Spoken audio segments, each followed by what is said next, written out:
Boker Tov, mes amis, Boker Tov. Et ça, c'est bien. Shavua Tov ou Mazel Tov. On continue le Chod Sadikim. Shara Boucha. Donc on est dans le la honte, la timidité, comme on a dit. Alors on continue.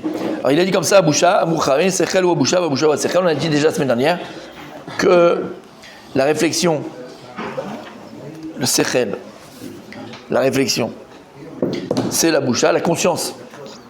C'est la honte, et la honte c'est la conscience, dans le sens où on ne peut pas avoir de honte s'il n'y a pas de conscience. On ne peut pas être conscient, d'accord on ne peut pas avoir honte si on n'a pas conscience de quoi avoir honte, exactement. Et il nous ramène, Parashat Bereshit qu'on a vu cette semaine, qui a Adam et Chava Neymar, Adam et Ishto, d'accord, on a déjà dit ça la semaine dernière. À ce moment-là, il y a écrit que Adam et Chava, les deux, ils étaient nus. Il y a Louis de Bochachou. Au départ, ils n'avaient pas honte d'être nus. D'accord, ils ont été créés nus. Pourquoi ils n'avaient pas la conscience? Alors il dit le Rav, et c'est la suite. C'est pas c'était quoi? Il n'y avait pas ce ignan de tsniout, pas ce ignan de pudeur. Pourquoi? Parce qu'ils n'avaient pas à faire les différence entre le bien et le mal. Ce qui permet la pudeur, d'accord, par exemple, la honte, par exemple, c'est la capacité que l'on a entre savoir faire les différence entre le bien et le mal. Donc il y a une conscience. Avant la faute, Adam et Chava, il n'y avait qu'une seule conscience, qu'une conscience du bien. Il n'y a pas de conscience du mal. C'était entièrement, comme on a dit, c'était shlemim, c'était entier, c'était des êtres complets, entiers, parfaits. Il n'y a pas de conscience du mal, d'accord? Donc s'il n'y a pas de conscience du mal, il n'y a pas donc de problème de tsniout. Comme on sait, voilà Mahémet, dans le monde de vérité, très longtemps, voilà Maba, c'est pareil. Il n'y a pas un problème de tsniout, plus de problème de boucha, problème de honte. Il n'y a plus de ces choses-là. Lama. Il y a une Gemara dans Masechet Baba qu'on a ramené plus d'une fois, où là-bas la Gemara elle parle d'un Tana qui s'appelait Rabbi Benaham. Rabbi Benaham, comme son l'indique, bonnet, Benaham, bonnet. Lui, il avait pris sur lui de chercher tous les bêtes gvarot pour faire dessus une petite stèle pour ne pas que les Kohanim s'impurifient. Parce qu'il y avait des gens qui étaient enterrés un peu partout, d'accord? On enterrait un peu partout à l'époque. Pour pas que les Kohanim s'impurifient, parce qu'un Kohen ne peut pas s'impurifier pour les morts. Alors il avait pris sur lui de chercher des sépultures, entre guillemets, des morts, et de mettre dessus une petite sépulture, un petit, d'accord, pour warning, faire que les gens fassent attention, signaler, exactement. Et un jour, la Gemara raconte dans Masel Babatra qu'il arrivait devant Martha Marpella. Et il a été étonné, parce qu'il voit devant la porte de la grotte, il voit Eliezer, Eved Abraham, Eliezer. Et donc là, il se rend compte que c'est un endroit très très spécial, beaucoup de Gdusha, et donc il demande à Eliezer, laisse-moi rentrer, je vais aller voir, calculer l'intérieur de la grotte et je vais voir Abraham Avinu. Et donc là, il lui dit tout de suite, Eliezer, tu ne peux pas rentrer. Pourquoi? Parce que mon maître il est nu, Sarah aussi elle est nue. Ils sont nus, comment on est enterrés nus? Donc il a dit, comme ils sont nus, tu ne peux pas rentrer, c'est pas de sa noix, c'est un manque de pudeur. Il a dit, va demander à Abraham Avinu, demande-lui, rentre, et demande-lui que je veux rentrer, il faut que je prenne les mesures, je dois rentrer. Donc Eliezer il rentre, et Abraham Avinu lui permet à Eliezer de rentrer. Et en fait, les commentateurs, à Rabbi Bonham de rentrer. Et en fait, les commentateurs de dire, qu'est-ce qui s'est passé? Alors après, l'histoire elle continue, on l'avait raconté, c'est pas, d'accord, juste ce passage-là. Et en fait, c'est quoi le ignal? C'est que Bémet Eliezer, il a eu le bon réflexe d'interdire à Rabbi Bonham de rentrer. Ils sont nus. Tu vas pas les rentrer voir Abraham et Sarah nus. Et en fait, explique le Marsha, pourquoi Abraham Avinu il a permis à Rabbi Bonham de rentrer. Parce qu'en fait, on a très bien compris qu'on parle d'Abraham et Sarah, donc après leur mort. Et donc après leur mort, ils sont dans la Mahémet, ils sont dans le monde de vérité. Et Abraham, il dit à Eliezer, ici là on est, En Boucha. Il n'y a plus de honte. Il n'y a plus de seigneur de pudeur, de honte, il n'y a plus rien. C'est fini toutes ces choses-là. Dans le monde matériel dans lequel on vit, dans l'armazé, où il y a le bien et le mal, alors il y a la notion du bien et la notion du mal. Mais quand tout est bien, c'est qu'aujourd'hui, nous, on est tordus. Vous comprenez? Nous, aujourd'hui, on est tordus parce qu'il y a le bien et le mal. Donc, le mal, qu'est-ce qui fait le mal? Le mal, il arrive à tordre tout ce qui est bon et tout ce qui est normal dans le mal. Mais, dans son entité, dans son essence, il n'y a rien de mal. Même la nudité, il n'y a rien de mal, puisque Dieu nous a créés comme ça. Maintenant, nous, ce qu'on en fait de cette nudité, elle est mal. Vous comprenez ce que ça veut dire? Parce qu'on a on a le mal et on l'utilise dans le mal. Mais le Etsem Adavar, et ça, il faut le comprendre, mon tzaddik. Ça, il faut le comprendre. Ça, c'est un des cours que j'ai fait il y a 15 ans, 17 ans, d'accord? C'est un des cours T'étais pas là? Il était pas né. C'est pour moi un des cours les plus importants. Et si tu arrives à le comprendre quand tu es jeune, tu gagnes beaucoup de temps, mon tzaddik. Bémet. Parce que, je sais que ça va te choquer, mon père, mais il faut que tu comprennes bien ce qu'on est en train de te dire. Il y a, dans certaines religions, par exemple, ok, où c'est la guerre entre le matériel et le spirituel, entre le corps et l'âme. D'accord? Par exemple, dans le christianisme, un homme de Dieu, c'est un homme qui ne se marie pas. L'homme de Dieu ne se marie pas. On ne parle pas chez les protestants qui ont compris que ça ne veut pas tenir et qu'après tu vas aller faire des colonies de vacances et tu te fais de l'argent et tu te fais des petits. Mais on ne parle pas de ça, d'accord? Tu confirmes? J'ai pas tenu, moi. D'accord? Mon tzaddik, d'accord? Un homme de Dieu, c'est un homme, d'accord, qui ne se marie pas, qui ne profite bien de ce moment-là, qui fait vœu de chasteté, qui fait vœu de pauvreté, qui fait vœu de... D'accord? Donc tu as une vie de... Excusez-moi, une vie de... Avec un grand M. Avec un grand M, pour être poli. Mais il a du terme, d'accord? Parce que pour être un homme de Dieu, un homme spirituel, pour eux, il faut se séparer de la matérialité. Mais c'est l'antithèse du judaïsme. C'est l'antithèse de la Torah. Pour être un homme de Dieu, il faut être entièrement dans la matière. Parce que t'as pas un bout de tissu pour faire les... Comment tu fais des tzitzit? Si t'as pas un déquel, comment on appelle un déquel? Un palmier pour faire des loulaves. Comment tu vas faire la mitzvah loulav? Si t'as pas maintenant un étroguier, comment tu vas faire le étrog? Si t'as pas de la pâte, comment tu vas faire la challah? Si t'as pas à manger, comment tu vas en Shabbat? Comment tu fais les délices de Shabbat? Toute la Torah, elle est basée sur la matière, sur le corps. D'ailleurs, c'est une des ta'anas, c'est un des arguments que Moshe a eu, Gemara Shabbat Pechet, lorsque les malachim, lorsque les anges ont refusé que Dieu donne la Torah, ont empêché Dieu de donner la Torah aux hommes. Une des choses que Moshe Rabbeinu il leur a dit, la Torah elle n'est pas shechet lachem. La Torah elle n'a pas de part en vous, elle n'a pas de place en vous. Lama. Il a écrit honore ton père et ta mère. Il faut mettre les tunis. Vous avez un père et une mère. Quand il a dit honore ton père et ta mère, vous avez un papa et une maman. Qu'est-ce que vous dire par là, Dame Richon? Parce que eux, qu'est-ce qu'ils ont dit? Moshe Rabbeinu. Qu'est-ce qu'ils ont dit quand ils ont Moshe Rabbeinu? Ils ont dit Maléilud Isha benenu. Qu'est-ce que fait un enfanté de femme parmi nous? Et c'est ça que les anges ont voulu dire à Kadosh Baruch Hu. Tu vas donner la Torah à des gens qui ressemblent à des animaux. C'est des animaux. Yelou Isha, comme une vache elle met au monde, eh ben une femme elle met au monde. Et pour avoir mis au monde, il faut d'abord qu'il y ait eu un maassé, il faut qu'il y ait un acte sexuel, et ça c'est bas, c'est très bas cette chose-là. C'est ça qu'ils ont dit les malachas à Charet. Parce qu'un malach c'est vrai, les malachim, les anges, ils n'ont pas ce lien de production, ils sont que plus spirituels. Donc il ne peut pas comprendre. Qu'est-ce qu'il a? Exactement, c'est des créations de Dieu. Qu'est-ce qu'il a répondu Moshe Rabbeinu? Est-ce que vous avez un père et une mère pour faire Kibbout Avahem? Ce que vous avez reproché qu'on est Yiludisha, qu'on vient de quoi? Qu'on est enfanté d'une femme, que c'est quelque chose de BMI, de bestial. Au contraire. Est-ce que vous avez un père et une mère pour faire Kibbout Avahem? C'est la plus grande mitzvah qu'il y a dans la Torah. Comme Shabbat, collé un de côté de l'autre. De honorer ses parents. Donc, en vérité, ça dépend ce que tu en fais. Le travail d'un juif, la Torah, c'est au contraire la matérialité, l'utiliser dans la Torah. Ce monde n'a pas été créé juste pour pour en prendre des photos. Il a aussi pour en profiter de ce monde-là. Comment en profiter? Al-Pi Torah, selon que la Torah elle te dit d'en profiter. Et c'est ça toute la différence, par exemple, avec certaines religions ou certains, d'accord, ok, ça c'est la Torah.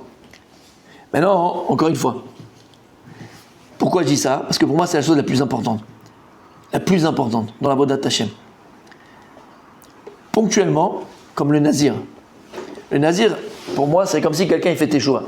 Le nazir, c'est quelqu'un qui tout d'un coup, il se sent happé, absorbé comme ça, d'accord, par le monde matériel, par sa beauté, Alors il va prendre sur lui pendant un mois de ne pas profiter de la matière, profiter de ces choses-là, kol hakavod lo. C'est comme ça un bal teshuva. Un bal teshuva au départ, c'est vrai, comme il dit le Rambam. Si tu veux revenir à l'équilibre, et tu as été à l'extrémité dans le kiff et dans Ibiza et dans Pattaya et dans Amsterdam, il faut que tu ailles à l'extrême pendant une petite période pour pouvoir équilibrer. C'est comme une barre, d'accord? Une barre de fer, pas de fer entièrement, mais d'accord, une barre, tu la plies entièrement. Pour la remettre droite, il faut que tu la plies de l'autre côté. Après, elle va être droite, comme une feuille. Tu la plies de ce côté-là, pour qu'elle revienne droite, entre guillemets, il faut la plier de l'autre côté. D'accord? Mais si tu restes trop longtemps de l'autre côté, qu'est-ce qui se passe? Elle reste de l'autre côté, donc il ne faut pas, attention. C'est très très très chimique, c'est pesé, c'est pensé. Aval, comme le nazir. Quand tu es mal, tu vas au départ, c'est vrai. Il faut aller à l'extrême, il faut, d'accord, te séparer, t'éloigner complètement de tes mauvaises habitudes, de ce que tu avais fait, de ces choses-là. Et attends, Manaïm, à un moment donné après, tu reviens à l'équilibre. Tu reviens à l'équilibre. Et comprendre encore une fois pourquoi c'est important. Parce qu'il faut comprendre que le corps, dans son essence, il n'est pas mauvais. La preuve, Dieu nous a créé avec un corps. Le corps, dans son essence, il n'est pas mauvais. Simplement, avec un petit S, c'est que malheureusement, quand on faute et quand on se laisse aller, on utilise le corps pour fauter. Meshkin, le pauvre. Mais dans son essence, le corps, il n'est pas mauvais. La preuve, c'est qu'Adam a été créé avec un corps et avec une âme. Alors oui, le corps d'Adam avant la faute, il était or, il était entièrement lumière. Parce qu'il n'y avait pas de différence entre son âme et son corps. Inachinami. On voit que des tzadikim, des géants de la Torah, ils arrivent à ce niveau-là, d'Adam avant la faute. Par exemple, Rabbi Yochanan, dans la Gemara. Lorsque Rabbi Yochanan, il est parti voir Rabbi Chia, je crois que c'était qui? Non, c'était pas Rabbi Chia. Dans Brachot. Au début Brachot. D'accord, il est tombé malade, il est parti le voir. Et là-bas, la pièce, elle était entièrement obscure, noire. C'est qui? Rabbi Chia, hein? Moi aussi, je crois que c'est Rabbi Chia, mais bon, on vieillit. Ok? Et donc, il était malade, il était complètement fichala complet. Et la pièce, elle était entièrement obscure, noire. Il faisait noir dans la pièce. Qu'est-ce qu'il a fait Rabbi Yochanan? La Gemara nous dit, il a relevé ses manches, et hop, il y a eu la lumière. Comment? Avec son bras, la lumière de son... Tu vois ça, tu dis ça, c'est Bioman, c'est Star Trek, c'est... D'accord? L'onachon, on a expliqué pourquoi. Parce que la peau aujourd'hui s'appelle or. Mais à la base, il dit le Zohar que la peau, c'était avec un aleph. Il n'y avait pas de or aïn. C'était or lumière. Parce qu'il n'y avait pas de différence entre le corps et l'âme d'Adam Rishon. Et pour dire que Rabbi Yochanan, il est arrivé au niveau d'Adam Rishon avant la faute. Son corps, il est éclairé. Son corps, il est éclairé. C'est quoi son corps? Parce que son âme, elle est éclairée.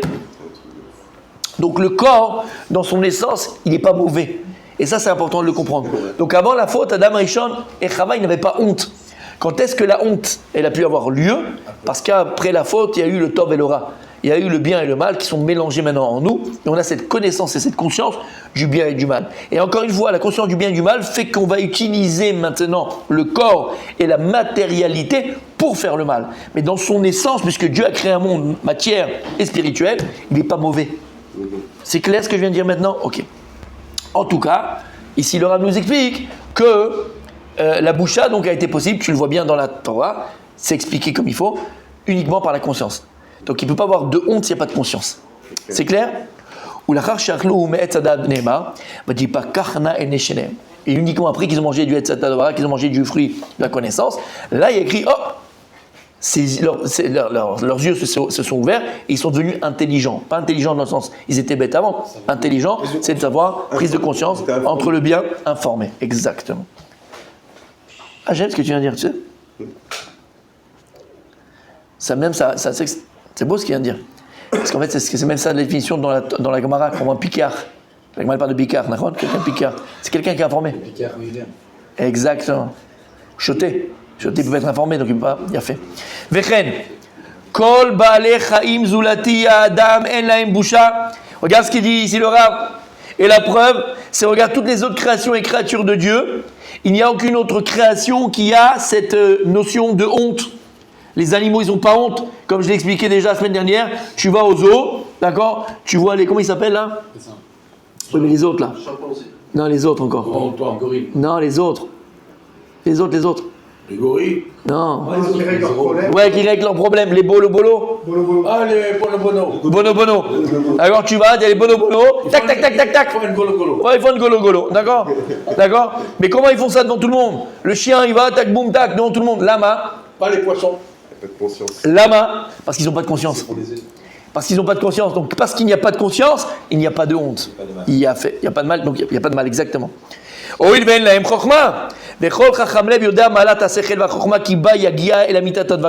ce qu'il dit ici le Rav. Et chacun de nous sait l'importance de la réflexion, du sechel, de la chokma et de l'intelligence que Dieu nous a donnée, parce que c'est grâce à elle que tu pourras arriver à la véritable... C'est parce qu'il a dit aussi, Rabbi Dan, hier à Soudachit, c'était magnifique. Magnifique ce qu'il a dit. Behemet. Celui qui a écouté, magnifique. Vraiment, c'est hyper important de le comprendre. Qui baïga la mitat advarim.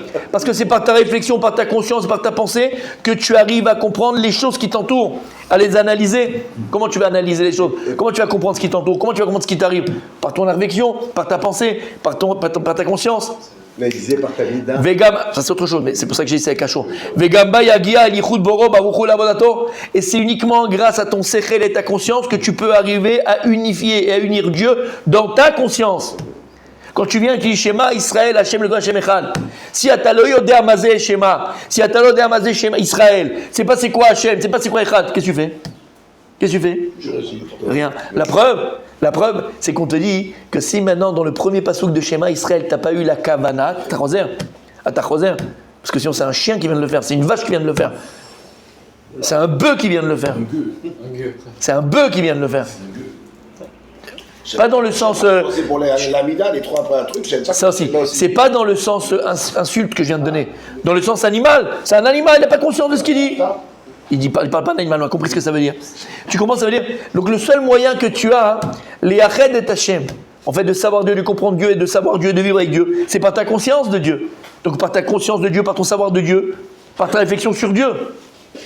Ou bayachol leidamot la malachim, par ta conscience, par ta pensée, par ta réflexion, tu peux arriver au niveau des anges célestes. Quoi, comment traduire les damotes? Ressembler. Tu te rappelles? C'est pour ça que Adam, nous dit le Shlach Kadosh, rappelez-vous ce qu'on avait dit, Adam, c'est un du mot Edamé. C'est quoi Edamé? Edamé les konos. Adam, ça vient du mot ressembler, domé. Lama, parce que tout le travail de l'homme sur terre, la personne sur terre, c'est d'arriver à ressembler à Kadosh Baruch Hu. Comment tu vas ressembler à Dieu? Dans ses midot, dans ses traits de caractère. Et comme il a dit Rabbi Daniel, et là tu reviens à ça, si maintenant tu acquiers les midot d'Akadosh Baruch Hu, Ma'urachum avatarachum, Ma'uchanun avatachanun, tu acquiers les midot d'Akadosh Baruch Hu, forcément, les midot, c'est eux qui fixent ta réflexion. Les midot, c'est eux qui fixent ta réflexion.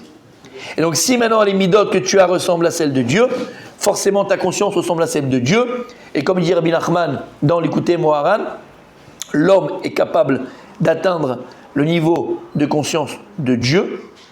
Il y a 5 choses simplement qui nous séparent de la conscience de Dieu, où l'homme ne pourra jamais arriver à atteindre la conscience de Dieu à 100%. 5 choses. 5 choses de l'homme, je parle de l'homme. 5 choses qui nous séparent de la conscience de Dieu. Mais regarde jusqu'où tu peux aller déjà. Regarde où tu peux arriver déjà. Et puisque Rabbi David, la conscience, l'intelligence, la réflexion, c'est quelque chose de tellement important.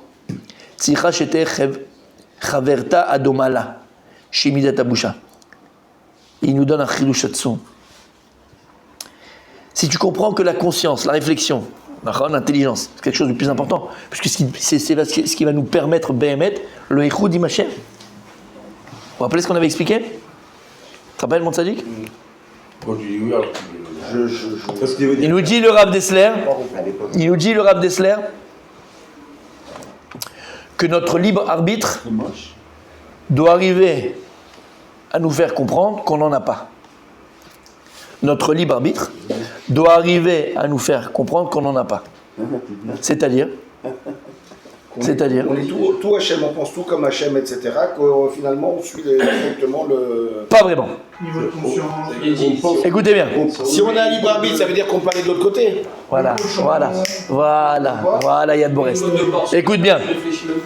Oui, c'est ça, c'est du Explique le Rav Dessler que le libre arbitre, ça s'appelle une échelle. Il est sur une échelle, d'accord? De 0 à 100, on va dire. Ou à 100, tu n'as plus de libre arbitre. De 0 à 100. Oui, mais c'est ce que je disais. Si tu as Nekuda sur cette échelle-là. Ça dure constamment, tu es dans non, oui, mais ça veut dire quoi? Tu n'as pas envie d'aller à... Tu as Nekuda, et toi, tu te trouves sur cette échelle dans un point. Sur un point de cette échelle. Tout ce qui est en dessous de toi, tout ce qui est en dessous de ce point-là, d'accord? C'est des choses où tu n'as plus le choix. Tout ce qui est au-dessus de ce point-là, c'est des choses où encore tu te bats entre le bien et le mal, je le fais ou je le fais pas. Je te donne un exemple. Et c'est l'exemple qu'il a donné qu'on ramène 1000 fois. D'accord? Si maintenant, comme j'ai dit plus d'une fois, je te prends un beau cochon exactement et je te mets sur la table, ma mâche il est là, ils sont super bons, je te donne les couverts, je te donne tout ce qu'il faut, tu as juste à prendre tes mains, couper un morceau et le mettre dans ta bouche. Tu le fais? Si vous voulez, à ton niveau, non. Tu le fais? Non, franchement, tu le fais? Non. Tu le fais? Non. Alors ici, personne ne le fait. Pourquoi? Parce que dans cette Nekuda d'Apechira, on est déjà au-dessus. Ça veut dire que c'est en dessous de nous. C'est-à-dire que pour nous, c'est plus un choix. Ouais. Comme je te dis maintenant, c'est Shabbat, je te dis, regarde, fais-toi un kiff, allume la lumière. Ouais, tu me jettes, tu me jettes, d'accord? Ça ne te parle pas. Là-bas, ça ne te parle pas, parce que c'est en dessous de toi. C'est en dessous de ta Nekuda d'Apechira. C'est en dessous de ta Nekuda d'Apechira. Donc tu comprends quoi? Qu'est-ce qui fait que tu ne manges pas du cochon? Là, qu'est-ce qui fait que tu n'allumes pas la lumière? C'est ta conscience. Ta conscience du bien et du mal est tellement puissante et tellement forte que c'est un acquis, et que pour toi, d'allumer la lumière Shabbat, c'est la mort. C'est comme tu dis, tu me tues. Manger du cochon, c'est la mort. Quel est l'abruti qui va venir et qui va se tuer? Personne. À part que c'est un problème psychologique. D'accord ou pas? Donc, toutes ces choses-là sont en dessous de... Maintenant, si je te dis, Habibi, exactement, Habibi, écoute, on va pas aller à la plage mixte quand même. Maintenant, toi, tu es là et... C'est-à-dire que tu viens de faire la tefila, tu viens d'étriger, tu viens de faire tout le machin, et tu prends ta petite sacoche, là, d'accord, de plage, tu vas, 80 minettes en string autour de toi. Non mais attends, Habibi, tu te poses... Sadik. Tu te poses même pas la question si c'est bien, c'est pas bien. Pour toi, c'est normal. Ça veut dire quoi, il dit Rav Dessler? Alors, il donne pas cet exemple parce qu'il n'est pas comme moi, d'accord? Il était normal. Donc, il dit quoi, Rav Dessler? Il dit, ça, c'est quelque chose qui est au-dessus de ta béchira. Tu n'as même pas conscience que c'est mal. Tu comprends ce que je veux dire? Ça, pour toi, c'est d'accord, pour toi, c'est normal. Tu n'es même pas dans ce choix-là. Par contre, imagine-toi où tu te trouves. Par exemple, je donne un exemple, là, ok? Tu vas à la tefila, tu pries tous les matins.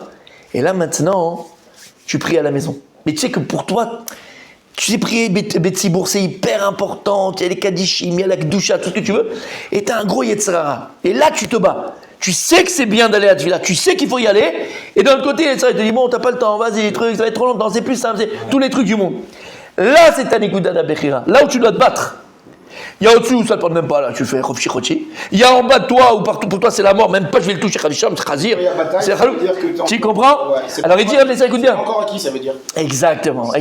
Alors écoutez bien, il dit Rav Dessler, tout le travail de l'homme c'est quoi? C'est que ton libre arbitre doit arriver à te faire comprendre que tu n'en as pas. Ça veut dire quoi? Ça veut dire qu'on n'en a pas. Maintenant, manger du cochon, Tarles, dans la réalité, tu ne peux pas te lever, prendre des couverts et couper un morceau.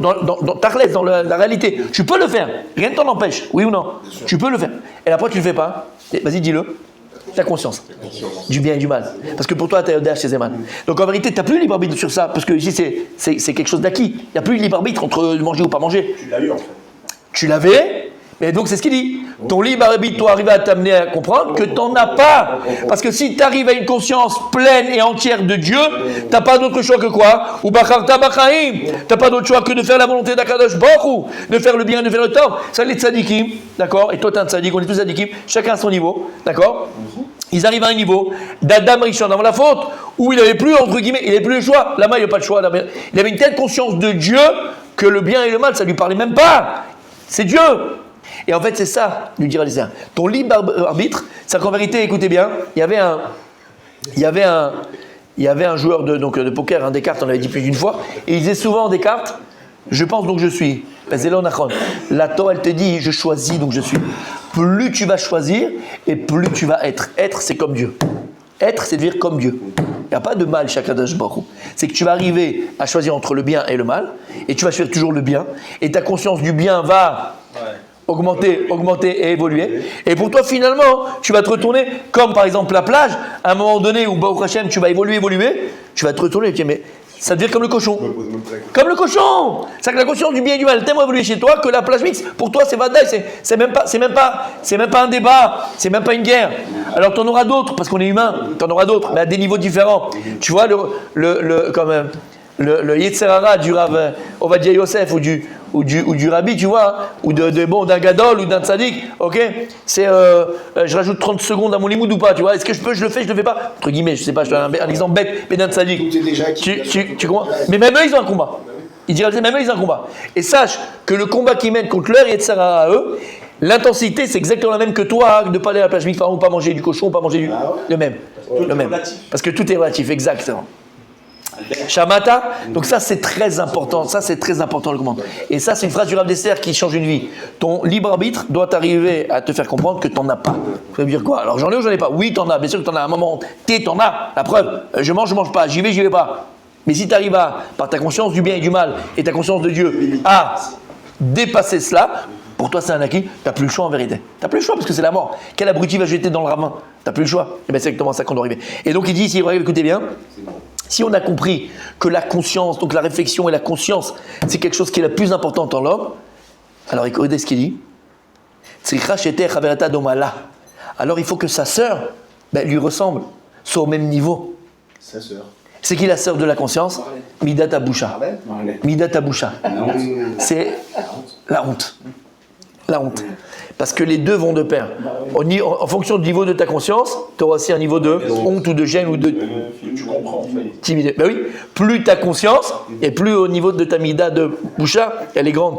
Et donc, si toi maintenant tu étais un peu blatant en général et t'arrivais machin et tout ça, ben, tu vas te comporter différemment. Parce que tu auras conscience qu'on ne dit pas une chose pareille, qu'on ne fait pas une chose pareille, qu'on ne se comporte pas de cette manière-là. Lama, parce que ta conscience du bien, elle est tellement maintenant élevée, que forcément, hein, de l'autre côté, c'est comme.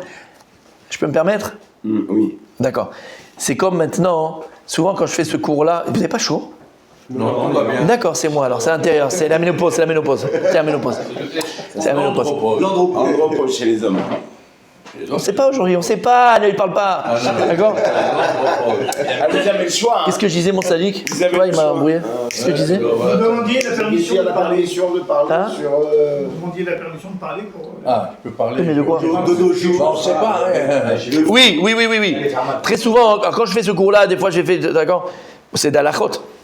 Et on parle de Tsiniout. Ben, c'est très important d'être tsanoua. Tsanoua, n'importe quel endroit. On parle de tsanoua, on parle de pudeur, de comportement, mais même, non, je ne parle pas de comportement simplement, je parle d'action, d'accord, dans les actes. Par exemple, je dis souvent, quand on éduque nos enfants, quand les enfants, surtout en bas âge, quand ils sont jeunes, quand ils sont petits, on a tendance que tous, parmi ils ont un an de différence, le petit et la petite, ou deux garçons, ou machin, on fait le bain ensemble, on fait la douche en même temps, on se déshabille n'importe où, dans le salon, d'accord, n'importe comment, à la plage, on l'enlève, il y a tout le monde à côté, tout ça. Habibi, t'es pogem, tu abîmes l'enfant. Tu abîmes l'enfant. La tsiniout, cette conscience de la boucha, faut l'inculquer chez nos enfants. Parce que si tu inculques la boucha, donc cette mida de honte aux enfants, forcément, comme on a dit, les deux, elles sont liées, la conscience et la honte. Donc, qu'est-ce que tu fais quand tu inculques à tes enfants la honte positive, hein, je ne parle pas de la honte, bébé, d'accord. La honte positive, c'est de ne pas se déshabiller n'importe où, de ne pas se balader à poil dans la maison, de ne pas faire la douche à 18, de ne pas dormir dans le même lit qu'un garçon, même si c'est des cousins, cousines, et encore plus quand c'est la famille, parce que 95% des cas de gravité et de problèmes de tatouchement et tout ça, c'est en famille, c'est pas autre part. 95%, c'est pas de moi, c'est statistique dans tous les pays du monde. C'est le grand-père, c'est la grand-mère, c'est le frère, c'est le cousin, c'est la cousine, d'accord? Non, chez l'Oneda, que vous sachiez. Alors c'est vrai que dans nos familles, on est très machin, tunisien, faut cousin, cousine. Faire très attention à ces choses-là. Parce que quand ça arrive, tu te la manges comme un boomerang. Et les conséquences, elles sont dramatiques. Dramatiques pour l'enfant qui a eu ça, et pour la famille entière, parce que c'est des familles qui étaient unies, des machins, et tout part en cacahuète. Alors on te demande de faire attention, ça noie. Mais c'est sa cousine, son cousin. Ben, raison de plus, c'est plus facile. Il va pas aller faire ça avec quelqu'un d'autre, c'est sa cousine, il va faire ça avec la cousine. Il va faire ça avec le cousin, il va faire ça avec la petite fille, il va faire le machin. Ah, chez Amichement, on ne dit pas que les gens ils sont débiles, d'accord? Mais il faut faire attention. Il y a des choses qu'on ne fait pas. Et donc quand je viens et je dis dans un cours, donc fais attention à nos enfants. L'enfant, il faut lui dire, tu te déshabilles, la porte fermée, on laisse pas une porte fermée. Quand tu vas aux toilettes, tu fermes la porte toujours. Quand tu te disais que tu vas dans la salle de bain, quand tu enlèves ton caleçon ou ton machin, tu mets la serviette autour de toi et tu te balades pas comme ça, le kiki à l'air dans la chambre ou le truc à l'air, les fesses en l'air dans la chambre et tu te balades, tu trucs, t'es au téléphone, tu rigoles, tu machin. En d'avoir casé. Tu mets un comment on appelle ça? Un peignoir, tu enlèves le bas, tu le remets, tu te douches, tu machin. Tsniout. Lama, parce que ton degré de conscience et ton degré de honte, il est en fonction de ta conscience. Et regardez, faites l'expérience. Bon, c'est peut-être un peu trop tard, mais c'est pas jamais trop tard. Mais en tout cas, si on fait l'expérience, prenez un enfant à qui on a inculqué cette notion-là de honte, d'accord? Quelquefois honte positive, hein, c'est-à-dire de pudeur, ok, de honte et de pudeur positive, ok. Mais tu verras que cet enfant, il a une plus grande conscience de Dieu. Parce que de quoi t'as honte? Parce qu'il faut l'expliquer pourquoi. Kadosh Baruch Hu, Maléolam, Kadosh Baruch Hu, il est partout. Et puis ça se fait pas de montrer son corps aux autres, ton corps t'y appartient. Personne n'a le droit de regarder. Quand tu seras marié avec ta femme, ton mari, tout ça, et ton corps il t'appartient. Le corps il est Kodesh Kodashim. Le corps c'est pas de la viande. C'est pas une boucherie. Donc le corps il faut le respecter le corps. Et un des respects du corps c'est quoi? C'est la tsniout. Ça noie avec ton corps. Alors les gens ils disent ouais c'est un peu tiré par les cheveux, faut pas être extrémiste. Amuse-toi, fais-le, vas-y, reste comme ça, c'est pas grave. Et donc c'est ce qu'il dit ici, il dit le Rav. D'accord? C'est ce qu'il dit ici, il dit le Rav. La mida de Boucha, elle va avec la mida avec la Chokhma. Donc, les deux, elles vont de pair. Plus tu vas travailler la mida de Boucha, plus tu vas avoir une conscience, plus tu vas avoir une Boucha. pudeur, positive. Et le lien avec la timidité. Alors attends, ça s'en verra après. Là pour l'instant, on est vraiment dans la honte, vraiment dans la boucha. Ok? Urayash leoraïta baishan chassar da'at. Velo da'atan bli boucha. ועל כן ראוי לכל אדם להשתדל ולהתנהג במידה החשובה הזאת, רקם לה עד שתהיה קבועה בנפשו. Donc tu dois faire tous les efforts du monde pour que cette mida de boucha, elle soit un acquis en toi. Maman, c'est un acquis. Même tu vas à la plage, tu fais machin. J'ai une photo. Un bout, je montrais une photo. Une plage? Hein? Une plage? Non, c'est trop marrant. C'est vraiment marrant, elle est vraiment marrante.